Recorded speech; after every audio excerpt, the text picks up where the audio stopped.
What's up, everyone? This is Luke from South Beach Sports, and today I'm joined by former Hurricane punter Brian Monroe. Brian, how are you today, man? Good man, chilling man. It's Friday. We all happy about that. What about yourself? Good, man. A little stressed out. Finals week, you know what I'm saying, but we're doing well. We're doing well. I've been there So, before. yeah. So obviously been a very, very busy couple weeks within the Hurricanes football program, the Hurricanes athletic program as a whole. Brian, I first want to ask you, or just I want to hear your initial thoughts on the hiring of Mario Cristobal. As a former player that was on staff when he was a coach at Miami, we know exactly what type of guy he is, what type of coach he is. So, we're excited. You bring one of your own home, but you also bring one of your own that actually has proven himself everywhere he's been as a head coach. He took over at FIU that was not doing the best when he got there. And, we got him their first Sun Belt and I believe their first bowl game and bowl win. Then he stopped off at Saban, obviously crushed it there recruiting wise. He got to Oregon. You won 2 out of 4 Pac-12 championships. So, he's done it. He's one of us. He knows what it takes to be great with 2 national championships as a player at UM. So it was just exciting to hear that he was coming back and the type of changes that we know he'll implement as far as competition and accountability when it comes to the guys in the locker room. Yeah, man. I understand that he was a offensive line and tight end coach during your tenure. I know he directly didn't, coach special teams and such, but I mean, just from what you saw in that locker room and such, can you describe what type of a coach he is?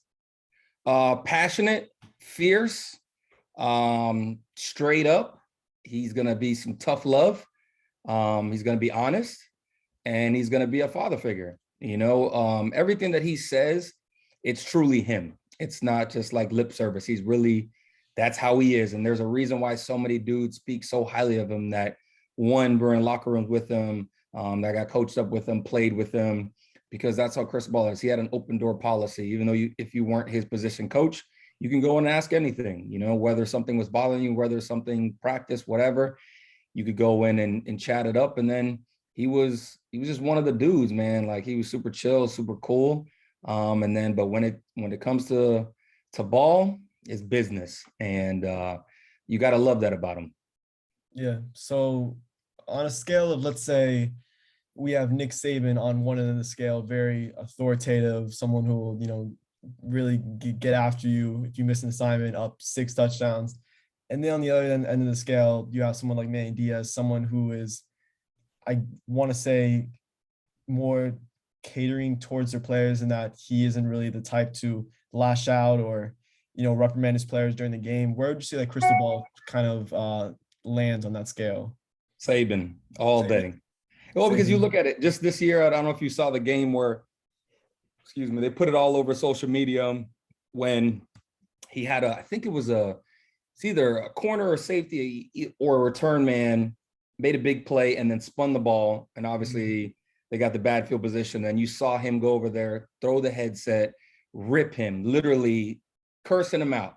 Yeah. But everyone made it a big deal. And I go, listen, the only thing you have to see in this whole entire picture is how was the young man's reaction? And the whole time he just, yes, sir. Yes, sir. Yes, sir. And never left eye contact. That means one thing. They respect each other, right? He knows he made a mistake and coach is going to get in your ass, but he's holding him accountable for his team and the little things. That's the discipline that we have been missing. I guarantee you the rest of the year, that kid didn't do that at all.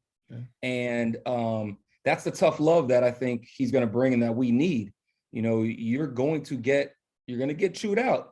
There's nothing wrong with that. I had a coach Don Solinger, that he told you, once I start yelling at you, that's when you need to worry. And it's true. When we were young and immature, we don't get it. We just think, man, this dude's an asshole. He's just cussing me out. But it's not even that. It's the farthest from that. It's one of those things where they're just trying to teach you life lessons and hold you accountable and hold yourself accountable and take you from that transition from being a boy to a young man. Yeah, I mean, because one of Manny Diaz's biggest criticisms over his coaching tenure was, I guess, the lackadaisical nature that he would treat, miss assignments, stupid penalties, stuff like that. Could you kind of give what you think was the biggest or what were the biggest problems of, last season's, or should I say this season's team and Manny Diaz's coaching tenure as a whole? I mean, I think this team just they faced a lot of adversity this year. People don't give them credit for that. Any college football team that loses their starting quarterback, the third string quarterback, two starting running backs, the starting center, starting left guard, starting safety, starting other safety, it's going to affect you. And then you're trying to break in a freshman quarterback, freshman wide receivers, freshman offensive lineman, freshman running back. That's a lot of adversity. And I think, we saw the UNC and the Virginia game where they lost close, but you saw them fight to the end, which is what you want to see from a young team. They made young mistakes, which you expect because they're freshmen. They shouldn't be put in that situation. When you're a good team, very few freshmen play except for special teams. That's where the competition needs to get back in practice. As far as Manny Diaz, I think you mentioned it earlier, as far as being more of like, we're friends coach. Yeah. Instead of being that accountable, hey, listen, you dropped the ball, come sit next to me. And you got to strike a little fear in these kids sometimes, because that's the only way to keep them accountable for themselves. Because if they say, okay, cool, I jumped off sides, no big deal, I'm going to stay in the game. What is them to worry about it for next play? And I think that's what needs to come back into this locker room ASAP. Because once you have a little fear as far as if I mess up little things, I'm not going to play, and I got a dude behind me that I might not see the field ever again. That's where you see guys taking the extra step and saying, okay, cool, I'm going to go watch some extra film. I'm going to stay after practice a little bit longer. It's not like, okay, I'm cool, I'm done. I know he's a freshman, he's not going to play. No, you got to make sure like that my backup, he can get in here and I probably won't see the field again. We've seen it happen time and time again. Mm-hmm. Like heading into this coaching search, or I don't want to say much of a search because it wasn't much of a search, but when it looked very obvious that Diaz's tenure was going to reach an eventual end, was Cristobal your personal first option? I mean, listen, when you look at the coaches that were quote unquote open or available, I think there was only two names that I actually liked, and that was Cristobal and Lane Kiffin. I like Lane Kiffin obviously because he's kind of that jerk that I think would, thrive down here in South Florida, and his offense is a beast. And he's just like Cristobal, been to Alabama, been to a lot of different places. But truly you think that Mario is the dude. When it comes down to it, it's just, he's the guy. He fits what you're looking for as a head coach. Not even that he played here and he represents the U, but top to bottom, what you're looking for is that kind of old school coach with that new school flavor. And again, like I said, he's been successful at the two stops that he had as a head coach.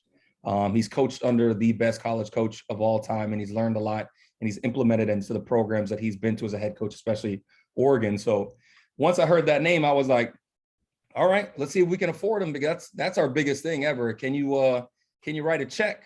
And finally the school is putting the resources where we need to be to compete with the big boys in college football again. Yeah, dude. I mean, just the sheer amount that it took to buy out Manny's contract, and then I believe it was $8 to $9 million to buy out Mario's contract, and then sign into that giant 10-year contract worth $8 million annually, which is a contract that has never been spent for a Miami coach in the past. With all these new financial commitments from Jorge Mas, Marcus Lemonis, and John Ruiz, and then the money that's being funneled from the U Health at Miami, does this I guess financial commitment into Miami's football program really give you optimism? And do you think that this is the most that Miami has been committed to their football program? Oh, this is the most financially ever. I mean, we've never stepped up. The closest to this would have been Coach Mark Richt, and I think he was only making $4 million or in some change. It gives you optimism, because the only way that you compete is you got to have the resources. You look at the guys that spend the most money or that have the biggest budget, and they're normally the top teams. When you look at Georgia, they spend the most in recruiting. Alabama of the world, Ohio States of the world, Oklahoma's of the world, Clemson of the world. If you don't put in resources, you're not going to get the best to attend your school. So you put in money for a coach, you get a great coach. You put in money for an AD, you get one of the best ADs. Now we hope that the resources continue to say, all right, jump on a jet, go see this young man, and hopefully you can get him to your school. And cool, we did the dorms. We have the new indoor practice facility. Okay, now let's redo the locker room. Let's redo the training rooms to get it where the top 5 people are in the country. It'll get done. When you see the AD for Clemson and what he was able to do with their facilities, how Mario came from Oregon and knows exactly where they are, and they're going to fight to get everything up to those levels. And if you have the backing from certain families that are, willing to open up checkbooks, there's nothing holding them back. Yeah. I mean, we're always used to hearing the narrative that, oh, Miami's broke, Miami's this. And then I don't know exactly the validity of this, but I saw somewhere that Miami's willing to pay up to $8 million in total for their assistant coaches, which would put them, I think Bama's paying 7.2, Ohio State's a shade below 8 million. Now put Miami, I guess, the most expensive assistant coaching staff in the ACC. And like, this is stuff that's just unheard of for a football program that was really taking shortcuts for so many years. Let me ask you now, this doesn't really have anything to do with the coaching search or the coaching staff or anything in that matter. But I've heard a lot of stuff in the past about, former players not being allowed the sidelines during games and such, and how, previous regimes under like Kirby Hocutt, Blake James, they're not super, I don't want to say nice, but the relationship between the administration and former players really wasn't the greatest. Could you kind of talk a little bit about that, and if you think that previous regimes really respected former players? I think it all started with the whole fallout from Nevin Shapiro, the scandal, and NCAA having, this black cloud over our head, and compliance, and, be scared about certain things. So, that's when it really cut off. They didn't want anything more to happen, which I understand, totally understand it. But then you bring in a guy and Al Golden that doesn't understand, the culture and the history of Miami and what makes Miami special, and kind of what pushed some of us about having, certain guys on the sideline, or an open door policy of just having the guys coming out and working out in the locker room, or just at practice watching. I don't think he really understood that. And that's really where a couple, or maybe a lot of former players got rubbed the wrong way, to feel like, okay, we're not welcome anymore, so I'm just going to stand back and do my own thing. When Coach Rick came, they didn't want to open it back up to everything. He tried, but they weren't willing to do it. So he was able to get certain guys, active current NFL players, Hall of Famers, NFL Hall of Famers, were all welcome, and college football Hall of Famers were all welcome to be on the sideline at games. And then we had the open door policy where you could come to practice, you could, come hang out and, do what you got to do. But when you lose, a coach like Andrew Swayze, who was our strength coach, which a lot of the guys loved, and he trained a lot of the dudes in the NFL, that's when you start seeing guys not coming back to work out, and that's not on anybody, administrative wise. It's just that we don't know the new guy. We don't know him like that. We don't know his training session. So you probably saw a lot of dudes not come back because of just that. I think that, with Coach Cristobal back in the head, you'll see more guys coming back because he'll be there with open arms. He's already said, any suggestions, let me know. But he gets it. He understands why that is special. Now, I don't think it's just going to be 100 dudes in the sideline like it was before. But I think, certain dudes should be down there, and it really pushes those young men. You look over and you see a Ray Lewis and a Michael Irvin just chopping it up, and Clinton Portis and Willis McGahee and Frank Gores of the world. And, you're like, man, I want to be like that. I don't want to let that dude down over there. So I'm going to let me go a little harder, And then at practice, anything, any guy will answer any question for you. So if you see Ray Lewis there and you want to ask him, what do you think is going to take to be great? Can you watch me in practice and notice anything in my game that I can fix? That's huge, because the more eyes you can get on players, from dudes that have played at the highest level, it just helps out people that much more. But I can't really blame any one administrative person or an AD or something. I think it just was a trickle effect from the Nevin Shapiro not having a guy that understands it, and then slowly trying to get it back. And hey, maybe this is the time that we see everything get back. Yeah, because I remember during the FSU game this year, I remember seeing Manny's dad on the sidelines, and it makes you question, like, well, why is he on the sidelines and not one of the many former greats that went to Miami? And just from like a recruiting perspective, just seeing those guys like Quinton Portis, Ray Lewis, Reggie Wayne, just seeing those type of guys on the sidelines just visualizes how great of a history that the Hurricanes football program has had. So you mentioned Radakovich a little bit. What are your initial thoughts on the hire of Radakovich as an athletic director? Do you know anything about him? And are you optimistic that he is the right leader to take Miami's football program into the future and for Miami's athletic program as a whole? So I didn't know much about him. Who really knows about ADs in the country, right? Until you need to find one. Then I did a little research and found out he graduated from UM as far as his business. So that was awesome to know.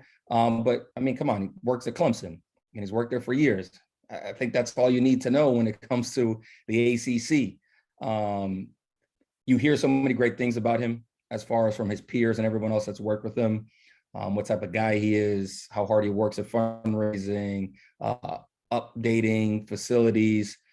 So he's a football guy. He's a sports guy. That just gives you all types of optimism that he's going to be the guy to go ahead and work with your football program and work with the athletics and upgrading this and open to suggestions, but also being able to go into the community and raise money and have that connection and being a people person, which sometimes they're just not. Sometimes they just go to certain people and write checks. But if you just ask an extra one or two people, you might get a couple more $1 million. But sometimes people just don't ask. Yeah. So let me ask just a couple more questions, then I'll let you go. How optimistic are you for next season? Because I feel like the optimism within the program, and I'm 18.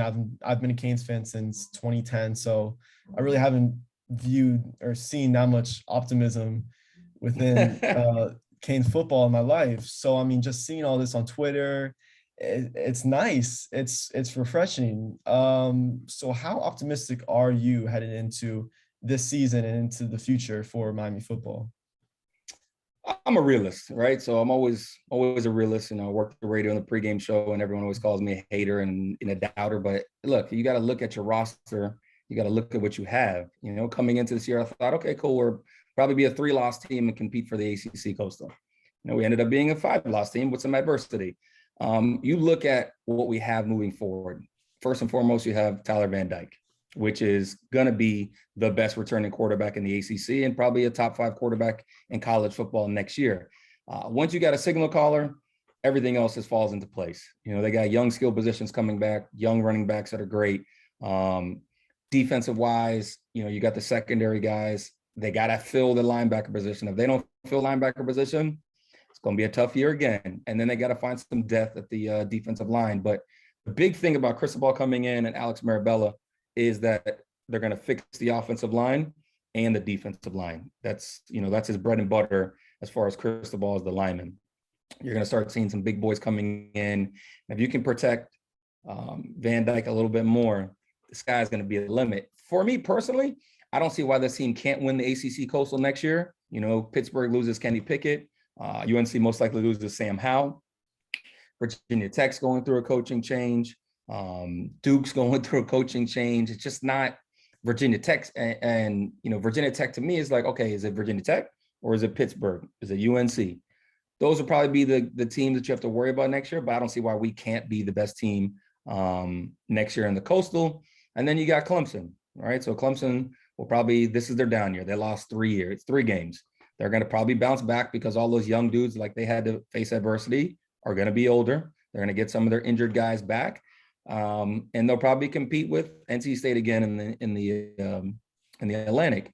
So I would love to see Miami Hurricanes win the Coastal and compete with Clemson.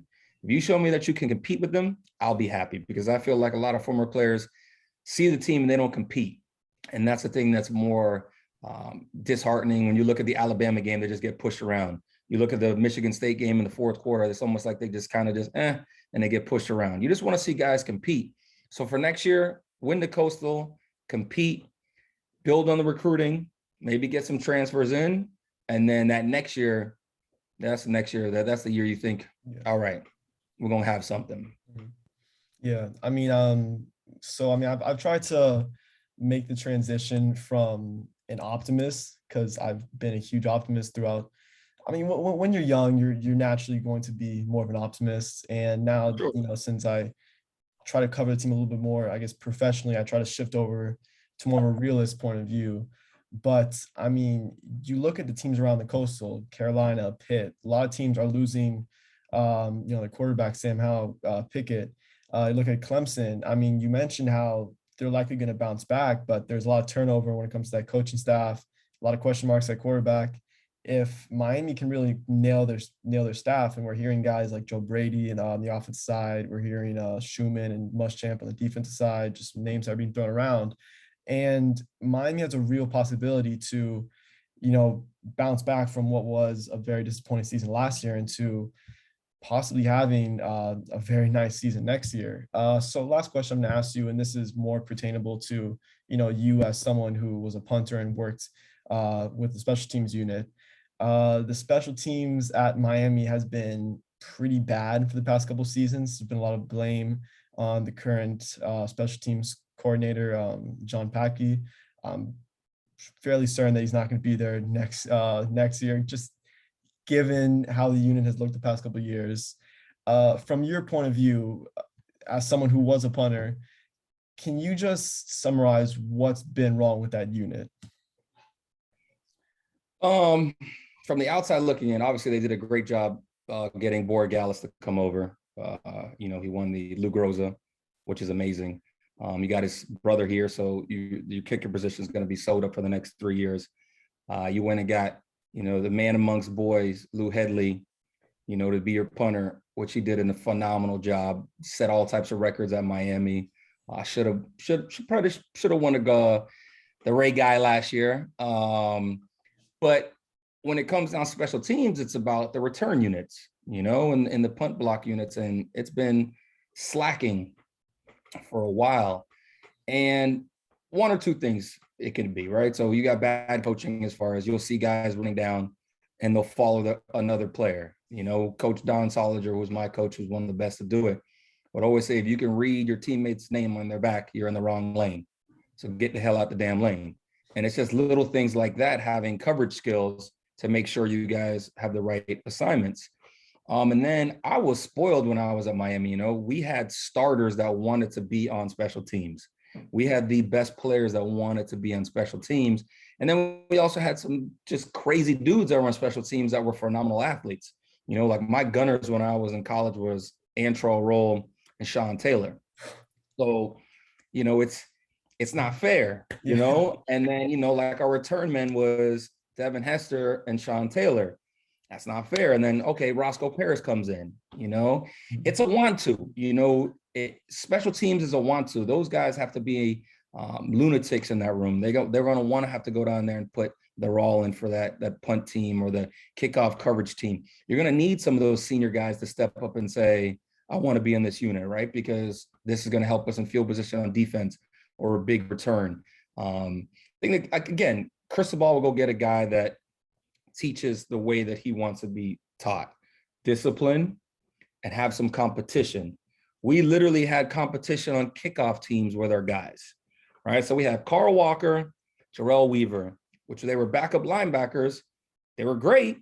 Problem is, you got DJ Williams and John Villman in front of you, Leon Williams, Rocky McIntosh. So it's like, okay, how do I get to crack this team? Great. I'm going to go on kickoff team. And these dudes would race to see who could be the first one down. All right. Yeah. I would literally put the ball in the air, and before the dude would catch it, they would be inside the 15 sometimes. Yeah. It's nuts. But they had that competition between each other, and that's what got them excited. Mm-hmm. You know, and unless you can find those dudes, it's never going to change. Now, you got to get a guy that's great on X's and O's and schemes up great returns and is a teacher to teach these guys the fundamentals and basics. But it's a want to. Like, I want to smash that dude and take him off of what we used to call the sidewalk. You know, Coach Saul would be clear off the sidewalk, and that's why Hester would just be go clear as day. No one would touch him because we had dudes in that team like, yo, you ready? All right, let's do this. And they know they're dude, and you would just, you know, it's a want to. Like, you got to have something inside you to be a special teams guy and be a special teams ace. But once they build up that competition in Green Tree, you'll see that on the field on special teams as well. Gotcha, man. Anyways, thank you so much for challenging me today, man. It's appreciated. Y'all check out Brian on 790 The Ticket and WQAM, QAM 560. Anyways, man, appreciate it, man. Thank you. No problem, man. Take it easy. Have a good weekend. Take it easy.